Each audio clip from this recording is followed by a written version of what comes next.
Morning news కు స్వాగతం। ఈ రోజు ప్రధాన పత్రికల్లోని ముఖ్య అంశాలు।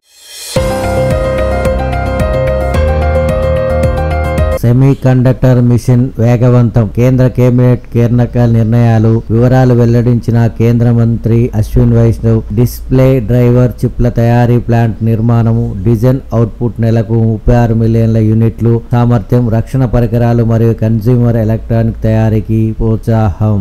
చెరువుల క్రమబద్ధీకరణ, FTL బఫర్ జోన్ ను నివాస ప్రాంతాలుగా మారుస్తున్న సర్కార్। షేర్లింగంపల్లి గ్రామ సర్వే నెంబర్ 84P లో 8.15 ఎకరాలపై జీవో ఇచ్చేందుకు రంగం సిద్ధం। చెరువు భూములను ముట్టుకునే అధికారం ప్రభుత్వానికైనా లేదని తాజాగా హైకోర్టు తీర్పు। కూలే కాళేశ్వరాన్ని చూసి నేర్చుకోండి, నీళ్ల కోసమే తెలంగాణ ఉద్యమం పుట్టింది, 10 ఏళ్లైనా పెండింగ్ ప్రాజెక్టులు ఎందుకు పూర్తి కాలేదు, ఆ నిధులు ఎవరి జేబుల్లోకి వెళ్ళాయి? ఉద్యోగం కాదు భావోద్వేగానికి కొన్ని రాజకీయ పార్టీలు లబ్ధి పొందుతాయి। 10 నెలల్లోనే ఇరిగేషన్ శాఖలో 1161 ఉద్యోగాలు భర్తీ చేశాం, సీఎం రేవంత్ రెడ్డి।